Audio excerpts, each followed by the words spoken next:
செய்வோம். என் கண்மலையும் மீட்பெருமாய் கர்த்தாவே, அடிமையின் வாயின் வார்த்தைகள், இருதயத்தின் சிந்தனைகள், தியானம் சமூகத்திலே பிரீதியாக இருப்பதாக.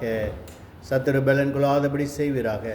எல்லாவது அந்தகார சக்தியின் கிரியைகள், பொல்லாத ஆவிகள் நசரேனாக இயேசுவின் அதிகாரமான நாமத்தினாலே கட்டப்படுவதாக. ஆவியானவர் தாமே வெற்றி கொடி பிடிக்கும்படியாய் மீட்பர் இரட்சகருமாகிய இயேசு கிறிஸ்துவின் இனிய நாமத்தில் ஜெபிக்கிறோம் எங்கள் ஜீவனுள்ள நல்ல பிதாவே. ஆமேன், ஆமேன். யோவான் எழுதின சுவிசேஷம் 7ஆம் அதிகாரம் 34ஆம் வசனத்தை வாசிப்போம். யோவான் 7:34.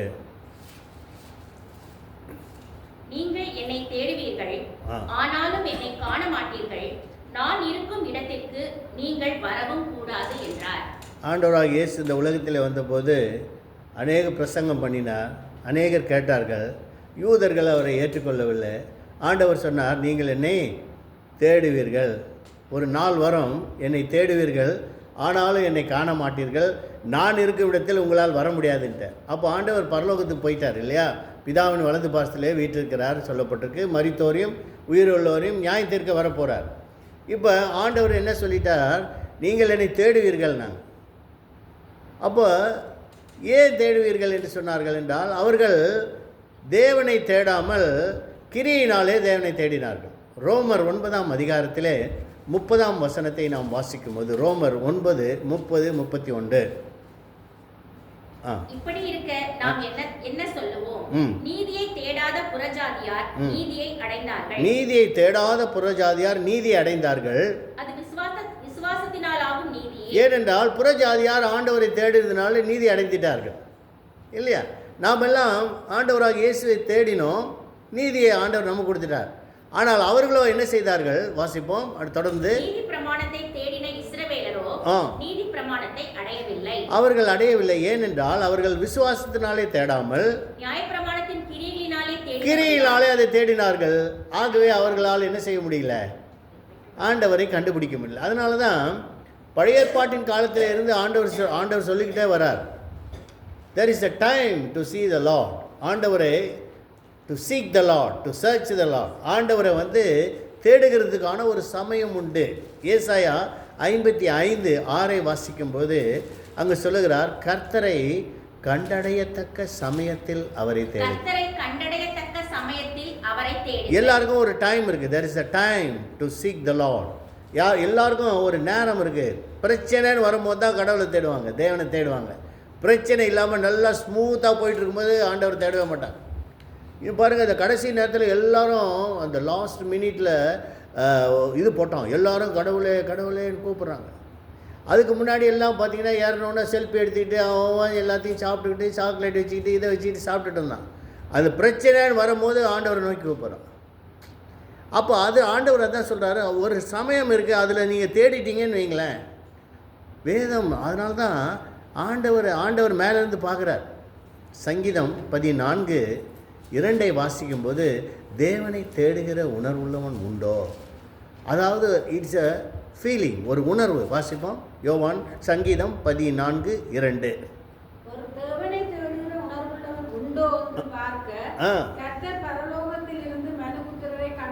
பார்த்தீங்களா? மேலேருந்து ஆண்டவர் பார்க்குறாரு, யாராவது என்னை தேடுறவங்க இருக்கிறாங்களா?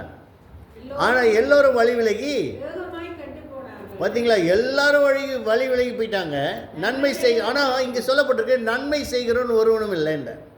தேவனை தேடுறவங்க தான் நன்மை செய்வாங்க இல்லையா? தேவனை தேடாதவர்கள் நன்மை செய்யவே முடியாது, எல்லாம் தீமை தான் செய்வாங்க. அப்போது ஆண்டவர் சில காரியங்களை தேட சொல்கிறார். சில இதில் நீங்கள் தேடுங்க, அதை தேடி வாசிப்போம். ஏசாயின் புஸ்தகம் 1ஆம் அதிகாரம் 17ஆம் வசனத்தில் ஆண்டவர் ஒரு காரியத்தை தேட சொல்கிறார். வாசிப்போம் ஏசாயா 1:17. நன்மை செய்ய படியுங்கள், நியாயத்தை தேடுங்க. நன்மை செய்ய, டூ குட். எல்லாருக்கும் நன்மை செய்யுங்க. நாங்கள் அவங்களுக்கு செய்யக்கூடாதுங்க, நாங்கள் அப்படி செய்ய மாட்டோம், அவங்க எங்களுக்கு இப்படி செய்தாங்களே அதனால் அவங்களுக்கு இப்படி செய்யணும். சில பேருக்கு என்ன தெரியுங்களா, மற்றவங்களோட வருத்தத்தை பார்த்து சந்தோஷப்படுறவங்க இருப்பாங்க. இவங்க என்ன சும்மாவே வந்துடுறாங்க, இவங்க எதனா பண்ணணும், அவங்க எதனா எங்களுக்கு செய்யணும், அப்படியே இருக்கக்கூடாது. நன்மை செய்ய, உன்னால் செய்ய முடிஞ்சால் செய்யுங்க, செய்ய முடியலன்னா விட்டுறணும். அதான் சொல்கிறார், நன்மை செய்யுங்க. ஏனென்றால் இது ஒரு பலி, எபிரேயர் 13:6 சொல்கிறது, அன்றியும் நன்மை செய்யவும் தான தர்மம் பண்ணவும் மறவாதிருங்கள். இப்படிப்பட்ட பலிகளின் மேல் தேவன் பிரியமாயிருக்கிறார். God loves. என்னன்னாக்கா நன்மை செய்யுங்க, நியாயத்தை தேடுங்கள், நன்மை செய்ய பழகுங்கள், படியுங்கள், நியாயத்தை தேடுங்கள். அதனால தான் ஆண்டவர் மறுபடியும் பார்க்குறார், நியாயம் செய்கிறவன் மனுஷன். எரேமியா 5:1 வாசிக்கும்போது, நியாயம் செய்கிறவன் உண்டோ என்று பாருங்கள்ன்றார். யாராவது நியாயம் செய்கிறானா? எல்லாரும் அநியாயம் தான் செய்கிறான். வாசிங்க. நியாயம் செய்கிற மனுஷனை கண்டுபிடிப்பீர்களோ என்றும், நியாயம் செய்கிற மனுஷனை கண்டுபிடிப்பீர்கள் என்றோ, சத்தியத்தை தேடுகிறவன் உண்டோ என்றும், எருசலேமின் தெருக்களிலே திரிந்து பார்த்து விசாரித்து அதன் வீதிகளில் தேடுங்கள், காண்பீர்களானால் அதற்கு மன்னிப்பு தருவேன். நியாயம் செய்கிறவன் யாராவது இருக்கிறானா? சத்தியத்தை தேடுகிறவன் உண்டோன்னு பாருங்க. அப்போ சத்தியம் என்ன? யாரு? இயேசு. அவரை தான் தேடணும். நியாயம்னா என்ன? நியாயம்னா we have to do justice, இல்லையா? அப்போ நியாயம் செய்கிறவங்க நிறைய பேர் இல்லை. அதனால தான் அநியாயம் பண்ணுறாங்க. நியாயஸ்தலத்தை கண்டேன், அங்கு அநியாயம் இருந்தது. நீதி ஸ்தலத்தை கண்டேன், அங்கு அநீதி இருந்ததுன்றார் சாலமோன். அப்போ இன்னைக்கு பார்த்தீங்கன்னாக்கா ஜட்ஜுக்கே காசை கொடுத்து கேஸை மாற்றிடுறான். கொலைக்காரன்லாம் வெளியே சுற்றுறான், பாவம் ஒன்றும் தெரியாதவனா உள்ளே போடுறான், இல்லையா? கேஸை புக் பண்ணுறாங்க, நீ ஒத்துக்கோ. அவன் பெரிய பணக்காரன் கொலை பண்ணிவிட்டு அவன் என்ன பண்ணுறான், தான் வேலைக்காரன், எப்போ நீ உங்கள் குடும்பத்தெல்லாம் நான் பார்த்துக்கிறேன், நீ போய் ஜெயிலில் போட்டுரு, உனக்கு இவ்வளோ பணம் 1 கோடி கொடுத்துட்றேன்னா போயிடும். அப்போ அங்கே அநீதி நடக்குது, நியாயம் இல்லை. அப்போ ஆண்டவர் அந்த நியாயத்தை தேடுன்றார். நீங்கள் நீதியை தேடுங்கள், நியாயத்தை தேடுங்கள், இல்லையா? செப்பனியாவின் புஸ்தகம் 2ஆம் அதிகாரம் 3ஆம் வசனத்தை வாசிப்போம். செப்பனியா தீர்க்கதரிசியின் புஸ்தகம் 2. தேசத்தில் உள்ள எல்லா சிறுமையானவர்களே, கர்த்தருடைய நியாயத்தை நடப்பிக்கிறவர்களே, அவரை தேடுங்கள், நீதியை தேடுங்கள். ஆண்டவரை தேடுங்க. 2வது நீதியை தேடுங்க. நீதி செய்யணும், இல்லையா? நீதியை தேடுங்கன்னா என்ன அர்த்தம்? என்ன நீதி இருக்குது? 2 விதமான நீதி இருக்குது. ரோமர் 10:3 வாசிக்கும் போது 2 விதமான நீதி. ஒன்று தேவநீதி, இன்னொன்று சுயநீதி. ரோமர் 10:3 வாசிக்கும்போது, எப்படி என்றால், அவர்கள் தேவநீதியை அறியாமல் தங்கள் சுயநீதியை நிலைநிறுத்த தேடுகிறபடியால் தேவநீதிக்கு கீழ்ப்படியாத சுயநீதியை நிலைநிறுத்த தேடுகிறார்கள். Self righteousness. நான் நல்லவன், என்கிட்ட ஒரு குறையும் இல்லை, நாங்கள் நல்லதான் செய்கிறோம். நாங்கள் இது சில பேர் பார்த்திங்கன்னா ஒத்துக்கவே மாட்டாங்க, தப்பை ஒத்துக்கொள்ளவே மாட்டாங்க. தான் செய்கிற தப்பை மறைக்க பார்ப்பாங்க, பாவத்தையும் மறைக்க. அதனால தான் ஆண்டவர் சொல்கிறார், பாவத்தை மறைக்கிறவன் அவரை அறிக்கை செய்து அப்போ மறைக்கணும். People want to hide. சிலதெல்லாம் செஞ்சுட்டு, தப்பை செஞ்சுட்டு மறைச்சிடறாங்க. அதே போல் ஏதாவது பிழை பண்ணிவிட்டு மறைச்சிடுவோம், மறைக்க பார்ப்பாங்க. ஆனால் ஆண்டவர் சொல்கிறார், அதை நீங்கள் மறைக்காமல் அறிக்கையிட்டுருங்க. அப்போ நியாயத்தை தேடுங்கள், நீதியை தேடுங்கள். அப்போ நாம் பிழைக்கணும்னா ஆண்டவர் சொல்கிறார் பாருங்களேன். அதே ஆமோஸ் 5ஆம் அதிகாரத்தில் 4ஆம் வசனத்தை வாசிப்போம். ஆமோஸ் 5. நான் இன்றைக்கி டைமில் தான் சீக்கிரமாக முடிக்க போகிறேன் நான். ஆமோஸ் 5ஆம் அதிகாரம் 4ஆம் வசனம். கர்த்தர் இஸ்ரவேல் வம்சத்தாருக்கு சொல்லுகிறது என்னவென்றால், என்னை தேடுங்கள், அப்பொழுது பிழைப்பீர்கள். 2 காரியம் சொல்கிறாரு பாருங்க, 2 பேர் இங்கே. ஒன்று என்னை தேடுங்கள்னு ஒருத்தர் சொல்கிறாரு. அதே 6ஆம் வசனத்திலே வாசிக்கும்போது கர்த்தரை தேடுங்கள். 2 பேரும் சொல்கிறாங்க, என்னை தேடுங்கள், கர்த்தரை தேடுங்கள். அப்போ யார் சொல்கிறது? என்னை தேடுங்கள்னா யார்? ஆண்டவர் தான் சொன்னார், என்னை தேடுவீர்கள் ஆனாலும் கண்டடைய மாட்டீர்கள். அப்போ அந்த பழைய ஏற்பாட்டின் கால தீர்க்கதரிசி மூலமாக ஆண்டவர் சொன்னார், என்னை தேடுங்கள், இல்லையா? அப்போ ஆண்டவரை தேடுகிறதுக்கான ஒரு அதனால தான் எரிகோவில் ஆண்டவர் பிரவேசிக்கிறார். எரிகோ என்பது ஒரு சபிக்கப்பட்டதான இடம்.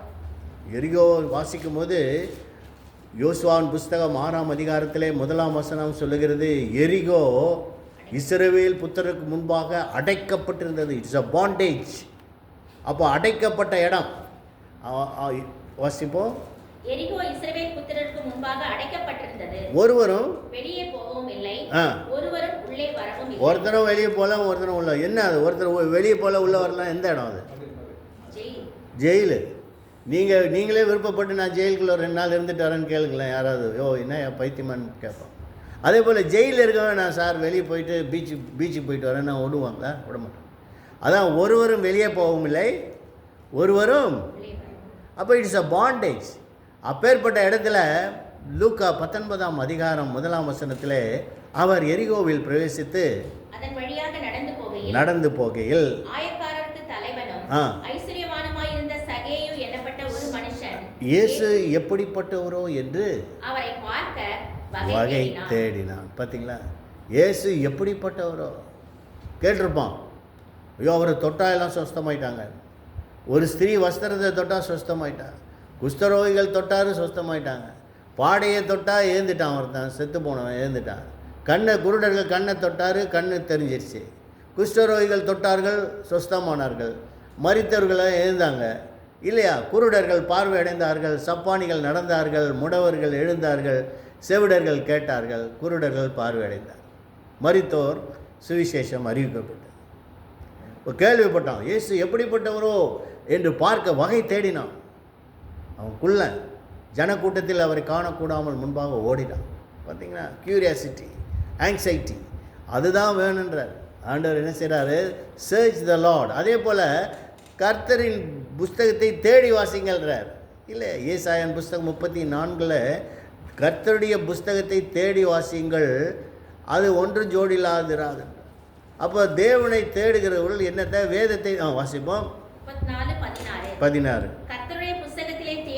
பார்த்தீங்களா, புஸ்தகத்தை தேடி வாசிங்கன்றார். நம்ம இப்போ சொல்ல சொல்ல எல்லாரும் தேடி தேடி வாசிக்கிறாங்க. அங்கே எங்கள் இந்தியாவில் பார்த்தீங்கன்னாக்கா நாங்கள் பழைய ஏற்பாட்டில் சொன்னால் புதிய ஏற்பாட்டில் தேடுவாங்க. புதிய ஏற்பாட்டில் சொன்னால் சில பேர் பழைய ஏற்பாட்டில் தேடுவாங்க. சில பேருக்கு செப்பனியாவே இல்லை பாஸ்டர்ன்றாங்க. செப்பனியா இல்லையா? ஐயோ, புஸ்தகம் நல்லா தேடுங்க. ஏன்னா அதெல்லாம் வாசிக்கிறதே இல்லை. வாசித்தா தானே அதெல்லாம் எங்கே இருக்குதுன்னு தெரியும் இல்லையா? அதான் ஒரு பாஸ்டர் பிரசங்கம் பண்ணார். பரலோகத்துக்கு போயிட்டாராம் ஒரு கிறிஸ்டியன். போனவுடனே பரலோகத்தில் எல்லா தீர்க்கதரிசிகளும் வந்தாராம். தீர்க்கதரிசிகள் வந்தவுடனே அங்கே ஆமோஸ் வந்து பார்த்தாராம். ஆமோஸ் வந்து, ஹலோ, நீங்கள் பரலோகத்துக்கு வந்துட்டீங்க, என் புஸ்தகத்தை வாசித்தீங்களான்னு கேட்டாராம். நீங்கள் ஒரு புஸ்தகம் எழுதுனீங்களான்னு கேட்டாராம். அப்போ ஆமோஸ் போயிட்டார். ஐயோ, ஆமோஸ் தீர்க்கதரிசன புஸ்தகம் அதை பார்க்கவே, ஐயோ பார்க்கல. அப்புறம் செப்பனியா வந்தாராம். செப்பனியான்ற பேரே நான் கேள்விப்பட்டதே இல்லையே நான். பார்த்தீங்களா, அப்படி இருக்கிற கிறிஸ்தவர்கள் மேலே போனவுடனே ஒவ்வொரு தீர்க்கதரிசியும் வந்து கேட்பான், என் புஸ்தகத்தை வாசித்தியா, என் புஸ்தகத்தை வாசித்தியா? நாங்கள் எங்கேங்க பைபிளே திறந்தது இல்லைங்க. அப்போ நல்லா யோசித்து பாருங்கள்.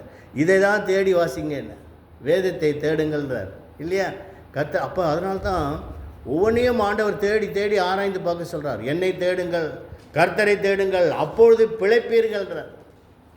ஆமோஸ் 5:6 வாசிக்கும்போது கர்த்தரை தேடுங்க. ரெண்டு பேரும் சொல்கிறாங்க. 5:4 சொல்கிறார், என்னை தேடுங்கள் அப்பொழுது பிழைப்பீர்கள், கர்த்தரை தேடுங்கள் அப்பவும் பிழைப்பீர்கள். வாசிங்க 5:4 மறுபடியும் வாசிப்போம். கர்த்தர் இஸ்ரவேல் வம்சத்தாருக்கு சொல்லுகிறது என்னவென்றால், என்னை தேடுங்கள் அப்பொழுது பிழைப்பீர்கள். என்னை தேடுங்க பிழைப்பீங்க, கர்த்தரை தேடுங்கள். 6வது வசனம், கர்த்தரை தேடுங்கள் அப்பொழுது பிழைப்பீர்கள். பார்த்தீங்களா, ரெண்டு பேரையும் தேடினாதான் பிழைக்க முடியும். நம்ம பிழைக்கிறதுக்கு தேவனை தேடும். அப்போ அந்த சகையு ஒருத்தன், அவன் எப்பேற்பட்ட இடத்துல இருந்தான், சபிக்கப்பட்ட இடத்துல இருந்தான். அவன் ஆயக்காரனுக்கு தலைவன், ஐஸ்வர்யவான், தேவராஜ்யத்துக்கு தகுதி இல்லாத ஒரு மனுஷன். ஆனால் இயேசுவை தேடுறதுனால அவரே வீட்டுக்கு வந்துட்டார் இல்லையா? அப்போ தேவனை தேடுகிறதான ஒரு ஆள். அதனால தான் 2 நாளாகமம் 15ஆம் அதிகாரம் 2ஆம் வசனத்தை வாசிப்போம். 2 நாளாகமம் 15 என்ன சொல்கிறது? கர்த்தரை தேடினால் அவர் உங்களுக்கு தென்படுவார். யூதா பென்யமீன் கோத்திரங்களில் உள்ள சகல மனுஷரே கேளுங்கள், நீங்கள் கர்த்தரோடு இருந்தால் அவர் உங்களோடு இருப்பார், நீங்கள் அவரை தேடினால் அவர் உங்களுக்கு வெளிப்படுவார், அவரை விட்டீர்களேயாகில் அவர் உங்களை விட்டு விடுவார். இன்னைக்கு கிறிஸ்தவ மார்க்கம் ஆண்டவரை விட்டுருச்சு, தேடுறதே இல்லை இல்லையா? அப்போ ஆண்டவர் சொல்கிறார், நீ கர்த்தரோடு இருந்தால் அவர் உங்களோடு இருப்பார், நீ தேடினால் அவர் தென்படுவார். அப்போ நிறைய பேர் உண்மையில் பாருங்கள், இந்து மார்க்கத்தில் போய் என்ன பண்ணுறாங்க, இந்த மலையில் இருப்பாரா, அந்த மலையில் இருக்குமா சாமி, இமயமலையில் இருக்குமா இல்லையா? அப்போ ஒவ்வொரு போய் தேடுறாங்க, மெய் வருத்தப்பட்டு தேடுறாங்க இல்லையா? மெய் வருத்தம் பாரார் கண் துஞ்சார் இல்லையா? கருமமே கண்ணாயினா. அப்போ மெய் வருத்தமும் பார்க்கல, பசி நோக்கார், கண் துஞ்சார், சாப்பிடாமல் போய் உட்காந்துருக்கான், தூக்கம் இல்லாமல் உட்கார்ந்திருக்காங்க. எவ்வகை தீமையும் மேற்கொள்ளார், செவ்வை அருமையும் பார். அப்போ கருமமே கண்ணான். அப்போ அவன் போய் உட்காந்துட்டு தவம் இருக்கிறான். தவம் இருந்து கடவுளை தேடலான்னு 40 வருஷம் ஒருத்தன் இமயமலையில் போயிட்டு அவன் எதிர்க்க வரான். அந்த காவி ட்ரெஸ் போட்டுக்கிட்டு. நாங்கள் எனக்கு அப்போ 32 இயர்ஸ், அப்போ தான் ரட்சிக்கப்பட்டு பயங்கர பவரில் வரும்போது எதிர்க்க வரும்போது பார்க்குறான். பார்த்துட்டு என்னை பார்த்து நின்ட்டார். அவர் வயசானவர். நீ யார்ப்பா, எங்கேருந்துப்பா வர? ஏன்? 45 வருடமாய் இமயமலை சாரலில் உட்காந்துருந்தேன், எனக்கு கிடைக்காத ஒளி உன் மேலே தெரியுதுன்னு. அப்போ நீ என்ன செய்கிறேன்னா, நான் கல்யாணம் ஆகி பிள்ளைங்களாம் இருக்குதுப்பா. இப்போ தான் சொல்கிறான், நான் கல்யாணமே பண்ணலை, இமயமலையில் போய் உட்காந்துட்டு 40 வருஷமாக ஓம்னு சொல்லிகிட்டே இருந்தேன், ஒன்றுமே தெரில. ஆனால் நீ யாருன்னே தெரில, நீ வரும்போதே அந்த ஒளி உன்மேல் பிரகாசிக்குது. அப்போது யோசித்து பாருங்கள். அதனால தான் ஆண்டவர் செய்கிறார், உண்மையாக அவரை தேடினீங்க. அதனால தான் முழு இருதயத்தோடு தேடுங்கள். எரேமியா 29:13 நீங்கள் முழு இருதயத்தோடு அவரை தேடுங்கள். எல்லாம் நிறைய பேர் தேடுறாங்க, ஆனால் உண்மையான முழு இருதயத்தோடு தேடுறதில்லை. வாசிப்போம். முழு இருதயத்தோடு என்னை தேடினீர்களாகில் என்னை தேடுகிறீர்கள் கண்டுபிடிப்பேன், நான் உங்களுக்கு காணப்படுவேன். அப்போ ஆண்டவர் அதான் சொல்கிறார், நீங்கள் முழு இருதயத்தோடு ஹோல் ஹார்ட்டட்லி. நிறைய பேர் இந்த whole heartedly they are not searching the Lord. அவன் சகையை தேடினான், எப்படிப்பட்டவரோன்ற வகை தேடினான், ஓடினான், போய் அத்தி மரத்தில் ஏறிட்டான். ஏறி பார்த்தான், ஆண்டவர் கிட்ட வந்துட்டார். சகைவே, இன்றைக்கி நான் உன் வீட்டிலே தங்க வேண்டும். அப்போ ஆண்டவர் பாருங்க, ஆண்டவரை சந்தோஷத்தோடு அழைத்து கொண்டு வீட்டுக்கு போனான்னு இருக்கு இல்லையா? இப்போ நிறைய பேர் வராங்க, எல்லாம் தேடுறாங்க, சும்மா அப்படி வராங்க, ஃபார்மாலிட்டிஸாக இருக்குது. அப்படின்னா உண்மையிலே கிறிஸ்தவ மார்க்கம் என்பது தேவனை தேடுகிற உணர்வு. அதான் சொல்கிறார், உணர்வு வேணும். அப்போ அந்த இட் இஸ் அ சென்ஸ். அந்த சென்ஸ் என்ன இருக்குது? ஆண்டவரை உண்மையாக தேடும், really with whole heart, with full faithfulness. உண்மையாக தேடும் போது கண்டிப்பாக தெர் இஸ் அ பர்பஸ். உண்மையாக தேடும் போது கண்டிப்பாக ஆண்டவர் என்ன செய்கிறார்? வெளிப்படுறார். He reveals. அதே போல் வேதத்தின் ரகசியங்களை, வேதத்தை தேடி வாசிங்கள்ன்றார். அதை search the scriptures and there is eternal. வாசிப்போம். யோவான் 5:39 வாசித்து நாம் முடிப்போம். யோவான் 5:39 வாசிப்போம். வேத வாக்கியங்களை ஆராய்ந்து பாருங்கள், அவைகளால் உங்களுக்கு நித்திய ஜீவன் உண்டென்று எண்ணுகிறீர்களே, என்னை குறித்து சாட்சி கொடுக்கிறவைகளும் அவைகளே. அப்போ இதை தேடிங்க. ஆண்டவர் தான் சொல்ல, search the scriptures and there is eternity. வேத வாக்கியங்களை ஆராய்ந்து பாருங்கள், கர்த்தருடைய புஸ்தகத்தை தேடி வாசியுங்கள் இல்லையா? இதில் தான் நித்திய ஜீவன் உண்டு. There is eternity. உண்மை, திஸ் இஸ் த ட்ரூத். அந்த சத்தியத்தை அநேகர் புரிந்து கொள்ளவில்லை. அதனால தான் வி நீட் டு அண்டர்ஸ்டாண்ட். எல்லாவற்றையும் புரிந்து கொண்டால்தான் ஜீவ மார்க்கத்துக்குள்ளாக நாம் பரலோக ராஜ்யத்துக்குள் நாம் பிரவேசிக்க வேண்டும். ஆண்டவராகிய இயேசுடைய வருகை சமீபமாக இருக்குது.